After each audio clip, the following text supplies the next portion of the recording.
नमस्कार दोस्तों, मैं स्वागत करता हूं आपके अपने यूट्यूब चैनल टीचिंग टाइम में।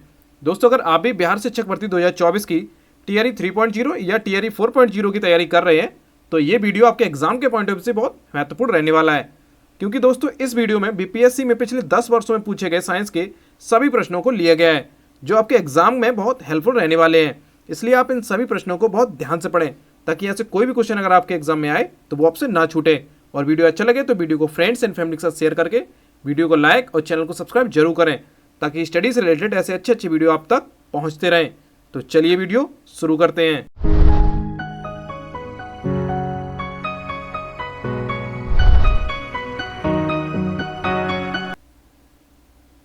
पहला क्वेश्चन है, उत्तल दर्पण द्वारा बना प्रतिबिंब है। तो फ्रेंड्स, इस क्वेश्चन का राइट आंसर ऑप्शन सी हो जाएगा, काल्पनिक तथा सीधा। फ्रेंड्स, उत्तल दर्पण के द्वारा जो प्रतिबिंब बनता है वो काल्पनिक और सीधा होता है। और फ्रेंड्स, उत्तल दर्पण का प्रयोग जो है ये मोटर वाहनों में साइड मिरर के लिए रूप में यूज किया जाता है। यानी कि फ्रेंड्स, कारों में जो साइड मिरर यानी कि रियर व्यू मिरर होते जो हैं उनमें उत्तल दर्पण का ही प्रयोग किया जाता है। इसलिए इस क्वेश्चन का राइट आंसर ऑप्शन सी हो जाएगा। नेक्स्ट क्वेश्चन है, वक्र त्रिज्या की गोलीय दर्पण की फोकस दूरी उसकी कितनी होती है। तो फ्रेंड्स, वक्र त्रिज्या की जो गोलीय दर्पण की फोकस दूरी होती है उसकी आधी होती है। इसलिए इस क्वेश्चन का राइट आंसर ऑप्शन ए हो जाएगा। नेक्स्ट क्वेश्चन है, दाढ़ी बनाने के लिए किस दर्पण का प्रयोग किया जाता है। तो फ्रेंड्स, दाढ़ी यानी कि शेविंग बनाने के लिए जो दर्पण प्रयोग किया जाता है वो अवतल दर्पण किया जाता है। इसलिए इस क्वेश्चन का राइट आंसर ऑप्शन बी हो जाएगा। नेक्स्ट क्वेश्चन है, द्रव का अपेक्षित घनत्व मापा जाता है। तो फ्रेंड्स, द्रव का जो अपेक्षित घनत्व होता है ये हाइड्रोमीटर के द्वारा मापा जाता है। इसलिए इस क्वेश्चन का राइट आंसर ऑप्शन बी हो जाएगा। नेक्स्ट क्वेश्चन है, दूध की शुद्धता किस यंत्र से मापी जाती है। तो फ्रेंड्स, दूध की जो शुद्धता होती है ये लैक्टोमीटर के द्वारा मापी जाती है। किसके द्वारा? लैक्टोमीटर के द्वारा। इसलिए इस क्वेश्चन का राइट आंसर ऑप्शन ए हो जाएगा। और फ्रेंड्स, बात करें बाकी के ऑप्शंस की तो फ्रेंड्स, फेदोमीटर जो होता है इससे समुद्र की गहराई मापी जाती है। क्या मापी जाती है? समुद्र की गहराई। और फ्रेंड्स, हाइग्रोमीटर से आपेक्षिक आर्द्रता मापी जाती है, यानी कि वायुमंडल में जो आर्द्रता होती है उसको मापा जाता है हाइग्रोमीटर के द्वारा। और फ्रेंड्स, टेकोमीटर के द्वारा जो फ्रेंड्स हवाई जहाज़ों की स्पीड जो होती है उसे टेकोमीटर के द्वारा मापी जाती है। नेक्स्ट क्वेश्चन है, मोटर गाड़ियों के चालक के सामने लगा रहता है। तो फ्रेंड्स, मोटर गाड़ियों के जो चालक होते हैं उनके सामने जो मिरर लगा रहता है वो कौन सा मिरर होता है। तो फ्रेंड्स, मैंने अभी पिछले क्वेश्चन में आपको बताया था कि जो उत्तल दर्पण होता है ये मोटर गाड़ियों के साइड मिरर में लगा रहता है। इसलिए इस क्वेश्चन का राइट आंसर ऑप्शन ए हो जाएगा। उत्तल दर्पण जो मोटर गाड़ियों के चालक के सामने यानी कि रियर व्यू के लिए जो मिरर लगा रहता है वो उत्तल दर्पण होता है। नेक्स्ट क्वेश्चन है, फोटोग्राफिक कैमरे का अभिदृश्यक होता है। यानी कि फ्रेंड्स, फोटोग्राफी में जो कैमरे होते हैं उनके जो लेंस होते हैं वो कौन से लेंस होते हैं। तो फ्रेंड्स, उसमें जो लेंस होते हैं वो उत्तल लेंस का प्रयोग किया जाता है। इसलिए इस क्वेश्चन का राइट आंसर ऑप्शन बी हो जाएगा, उत्तल लेंस। नेक्स्ट क्वेश्चन है, पानी में हवा का बुलबुला किस तरह कार्य करता है। तो फ्रेंड्स, पानी में जो हवा का बुलबुला होता है ये अवतल लेंस की भांति कार्य करता है। कैसा कार्य करता है? अवतल लेंस की भांति। इसलिए इस क्वेश्चन का राइट आंसर ऑप्शन डी हो जाएगा। नेक्स्ट क्वेश्चन है, वायुमंडल की आर्द्रता मापी जाती है। तो फ्रेंड्स, वायुमंडल की जो आर्द्रता होती है इसे हाइग्रोमीटर के द्वारा मापा जाता है। किसके द्वारा? हाइग्रोमीटर के द्वारा। इसलिए इस क्वेश्चन का राइट आंसर ऑप्शन ए हो जाएगा। और फ्रेंड्स, हाइड्रोमीटर से क्या माप रहे थे? हाइड्रोमीटर से आपेक्षिक घनत्व माप रहे थे। और फ्रेंड्स, बात करें बैरोमीटर की तो बैरोमीटर के द्वारा वायुमंडलीय दाब मापा जाता है। क्या मापा जाता है? एटमॉस्फेयर का जो प्रेशर होता है उसे बैरोमीटर के द्वारा मापा जाता है। और फ्रेंड्स, अल्टीमीटर के द्वारा जो बहुत दूर की जो ऊंचाइयां होती हैं, बहुत ऊंची ऊंचाइयां होती हैं, यानी कि जैसे कोई हवाई जहाज उड़ रहा है तो जमीन से कितनी ऊंचाई पर उड़ रहा है उसको मापने के लिए अल्टीमीटर का प्रयोग किया जाता है। नेक्स्ट क्वेश्चन है, भूकंप मापी यंत्र है। तो फ्रेंड्स, भूकंप मापी यंत्र जो है वो सिस्मोग्राफ है। क्या है? सिस्मोग्राफ। इसलिए इस क्वेश्चन का राइट आंसर ऑप्शन ए हो जाएगा। और फ्रेंड्स, बात करें अन्य ऑप्शंस की तो फ्रेंड्स, कार्डियोग्राफ जो होता है ये हृदय की धड़कन को मापता है। क्या? हार्ट बीट जो होती है वो कार्डियोग्राफ के द्वारा मापी जाती है। और फ्रेंड्स, स्ट्रेबोस्कोप जो होता है ये कोई घूमती हुई जो वस्तु होती है उसको देखने के लिए या उसकी स्पीड को मापने के लिए, यानी कि जो घूमती हुई कोई वस्तु है उसकी स्पीड को मापने के लिए स्ट्रेबोस्कोप का प्रयोग किया जाता है। नेक्स्ट क्वेश्चन है, ध्वनि की तीव्रता मापी जाती है। तो फ्रेंड्स ध्वनि की जो तीव्रता होती है इसे डेसिबल में मापा जाता है। किसमें? डेसिबल में। इसलिए इस क्वेश्चन का राइट आंसर ऑप्शन ए हो जाएगा, डेसिबल में। नेक्स्ट क्वेश्चन है, मानव रेटिना पर बना प्रतिबिंब होता है। तो फ्रेंड्स मानव के रेटिना पर कैसा प्रतिबिंब बनता है ये आपको बताना है। तो फ्रेंड्स मानव के रेटिना पर वास्तविक तथा उल्टा प्रतिबिंब बनता है। इसलिए इस क्वेश्चन का राइट आंसर ऑप्शन बी हो जाएगा, वास्तविक एवं उल्टा। नेक्स्ट क्वेश्चन है, जब कोई वस्तु दो समानांतर समतल दर्पण के बीच रखी जाती है तो बने हुए प्रतिबिंबों की संख्या होगी। फ्रेंड्स जब भी कोई दो मिरर है, ये समतल दर्पण दो हैं, इनके बीच में अगर कोई ऑब्जेक्ट रख दिया जाए तो इनके बीच बनने वाले जो प्रतिबिंब हैं उनकी संख्या कितनी होगी? तो फ्रेंड्स उनकी संख्या होगी अनंत, यानी कि इनफाइनाइट। इसलिए इस क्वेश्चन का राइट आंसर ऑप्शन बी हो जाएगा। फ्रेंड्स आपने देखा होगा जब भी आप बाल कटाने वाली दुकान, नाई की दुकान पर जाते हैं तो उसके सामने आगे और पीछे दो मिरर लगे रहते हैं। अगर आप उसमें अपनी तस्वीर देखेंगे, अपने आप को देखेंगे, तो आप देखेंगे कि उसमें मिरर के अंदर काफ़ी सारी आपकी इमेजेस बन रही हैं। तो फ्रेंड्स ऐसा इसलिए होता है क्योंकि उसमें जो दर्पण लगे होते हैं उस दर्पण के अंदर भी इमेज के अंदर इमेज बनती चली जाती है। इसीलिए जब दो समांतर दर्पण होते हैं उसके बीच में कोई वस्तु रखी जाती है तो उनके अनंत प्रतिबिंब बन जाते हैं। नेक्स्ट क्वेश्चन है, हृदय की गति सुनने के लिए किस यंत्र का प्रयोग किया जाता है? तो फ्रेंड्स हृदय की गति यानी कि हार्ट बीट सुनने के लिए हम लोग स्टेथोस्कोप का प्रयोग करते हैं। किसका? स्टेथोस्कोप का। इसलिए इस क्वेश्चन का राइट आंसर ऑप्शन सी हो जाएगा। फ्रेंड्स आपने देखा होगा कि डॉक्टर जो होते हैं गले में एक यंत्र डाले रहते हैं, उसी को फ्रेंड्स स्टेथोस्कोप कहते हैं, जो उसकी सहायता से फ्रेंड्स हृदय की गति को सुनते हैं। और फ्रेंड्स अगर यहीं आपसे पूछ लिया जाए कि स्टेथोस्कोप जो है ये किस सिद्धांत पर कार्य करता है, तो फ्रेंड्स स्टेथोस्कोप जो है ये ध्वनि के परावर्तन के सिद्धांत पर कार्य करता है। किस पर? ध्वनि के परावर्तन पर। यानी कि ध्वनि जो होती है ये टकराकर जब वापस आती है उसी को ध्वनि का परावर्तन कहते हैं। और फ्रेंड्स इसी सिद्धांत पर स्टेथोस्कोप कार्य करता है। नेक्स्ट क्वेश्चन है, वायुमंडलीय दाब की माप की जाती है।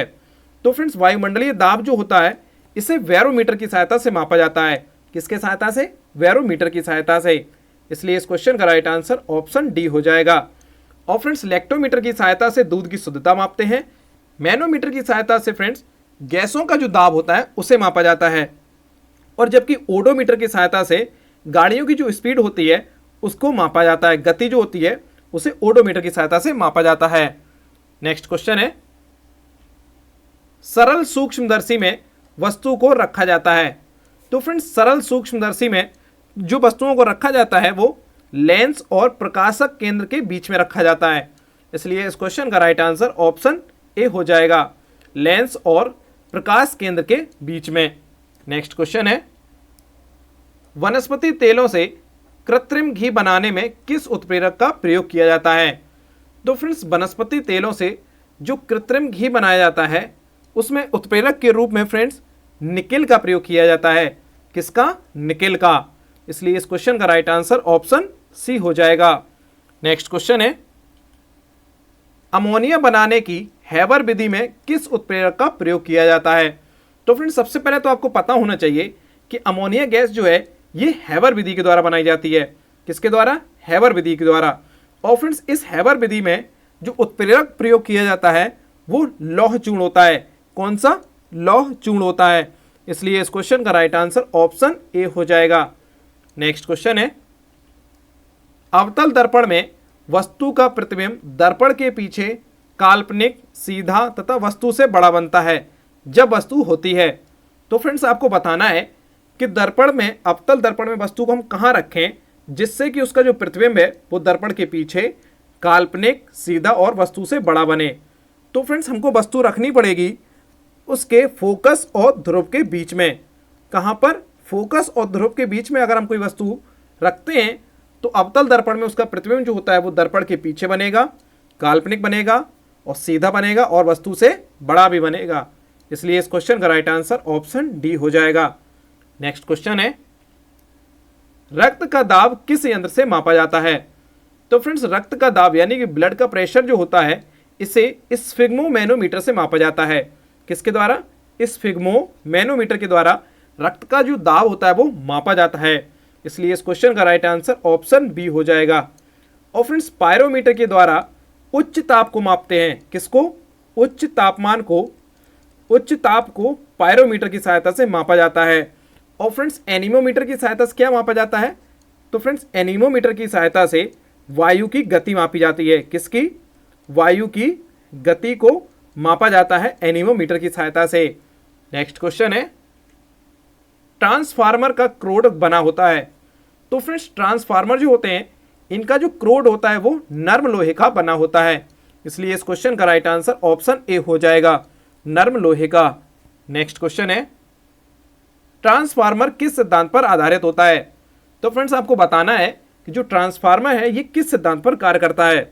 तो फ्रेंड्स ट्रांसफार्मर जो है ये विद्युत चुंबकीय प्रेरण के सिद्धांत पर कार्य करता है। इसलिए इस क्वेश्चन का राइट आंसर ऑप्शन बी हो जाएगा, विद्युत चुंबकीय प्रेरण के सिद्धांत पर। नेक्स्ट क्वेश्चन है, ट्रांसफार्मर प्रयुक्त होता है। तो फ्रेंड्स आपको बताना है कि ट्रांसफार्मर का यूज जो है वो कहाँ किया जाता है।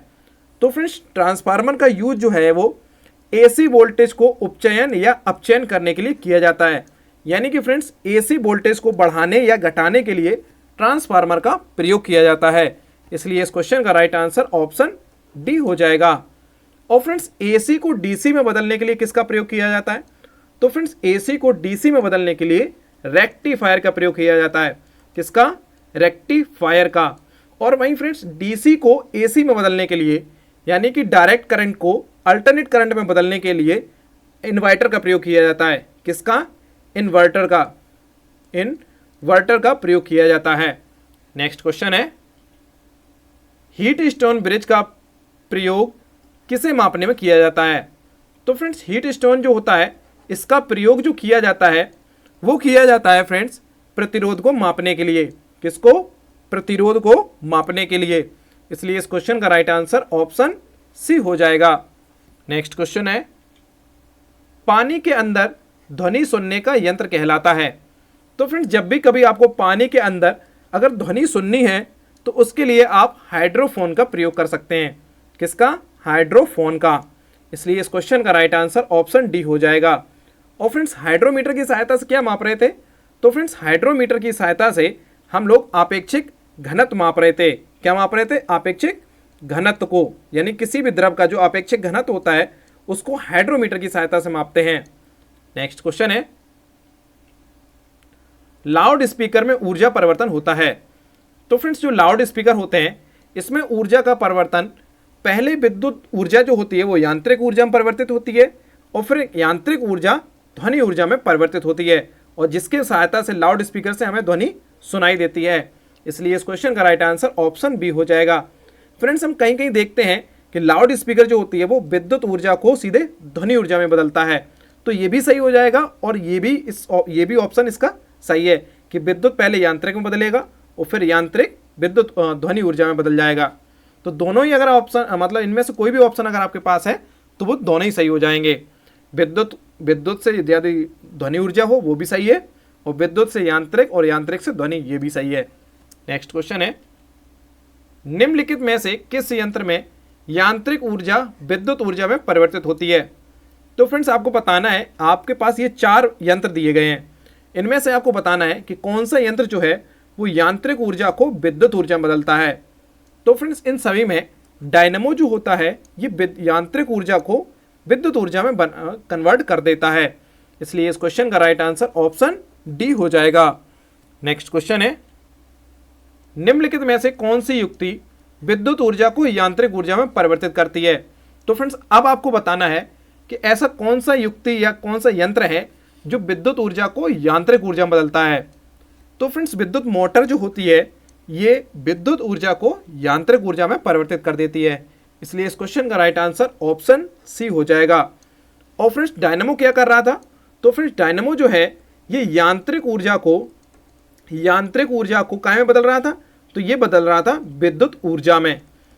और जबकि विद्युत मोटर क्या कर रहा है? तो फ्रेंड्स विद्युत मोटर जो है ये विद्युत ऊर्जा को यांत्रिक ऊर्जा में कन्वर्ट कर रहा है, ये आपको याद रखना है। नेक्स्ट क्वेश्चन है, रासायनिक ऊर्जा का विद्युत ऊर्जा में परिवर्तन होता है। तो फ्रेंड्स आपको बताना है कि रासायनिक ऊर्जा का विद्युत ऊर्जा में परिवर्तन जो होता है वो कैसे होता है।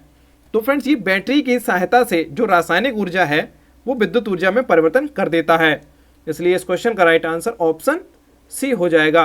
रासायनिक ऊर्जा को विद्युत ऊर्जा में बैटरी परिवर्तित कर देती है। नेक्स्ट क्वेश्चन है, रेक्टिफायर का प्रयोग किया जाता है। तो फ्रेंड्स रेक्टिफायर जो होता है ये एसी को डीसी में बदलने के लिए प्रयोग किया जाता है, इसलिए इस क्वेश्चन का राइट आंसर ऑप्शन डी हो जाएगा। फ्रेंड्स रेक्टिफायर जो होता है वो अल्टरनेट करंट को डायरेक्ट करंट में बदलने के लिए प्रयोग किया जाता है, और वहीं फ्रेंड्स डीसी को एसी में बदलने के लिए इन्वर्टर का प्रयोग किया जाता है, जो हम सभी लोगों के घर में लगे रहते हैं। नेक्स्ट क्वेश्चन है, ट्रांसफार्मर का प्रयोग किया जाता है। तो फ्रेंड्स ट्रांसफार्मर का जो प्रयोग होता है वो केवल एसी में किया जाता है, यानी कि केवल अल्टरनेट करंट के लिए केवल ट्रांसफार्मर का प्रयोग किया जाता है, इसलिए इस क्वेश्चन का राइट आंसर ऑप्शन ए हो जाएगा। फ्रेंड्स ट्रांसफार्मर की सहायता से करंट जो होता है उसके वोल्टेज को कम या ज़्यादा करने के लिए इसका प्रयोग किया जाता है। नेक्स्ट क्वेश्चन है, टेलीफोन लाइन में प्रवाहित ऊर्जा है। तो फ्रेंड्स टेलीफोन लाइन में जो ऊर्जा होती है वो विद्युत ऊर्जा होती है, इसलिए इस क्वेश्चन का राइट आंसर ऑप्शन बी हो जाएगा। नेक्स्ट क्वेश्चन है, शुष्क सेल में किस तरह की ऊर्जा निहित होती है। तो फ्रेंड्स शुष्क सेल यानी कि जितने भी सेल या बैटरीज होती हैं उसमें जो ऊर्जा होती है वो रासायनिक ऊर्जा के रूप में निहित होती है, इसलिए इस क्वेश्चन का राइट आंसर ऑप्शन सी हो जाएगा। नेक्स्ट क्वेश्चन है, कौन सा यंत्र उच्च एसी वोल्टेज को निम्न एसी वोल्टेज में या निम्न एसी वोल्टेज को उच्च एसी वोल्टेज में बदलता है। तो फ्रेंड्स आपको बताना है कि इनमें से कौन सा यंत्र है जो एसी यानी कि अल्टरनेट करंट को अल्टरनेट करंट के वोल्टेज को कम ज़्यादा कर सकता है। तो फ्रेंड्स ये होता है ट्रांसफॉर्मर। कौन होता है? ट्रांसफॉर्मर जो होता है फ्रेंड्स ये अल्टरनेट करंट के वोल्टेज को कम या ज़्यादा कर सकता है, इसलिए इस क्वेश्चन का राइट आंसर ऑप्शन डी हो जाएगा। तो ये थे दोस्तों इस वीडियो के top 30+ question answer. I hope video आपको अच्छा लगा है, तो वीडियो को लाइक और चैनल को सब्सक्राइब जरूर करें। तो मिलते हैं नेक्स्ट वीडियो में, तब तक के लिए धन्यवाद।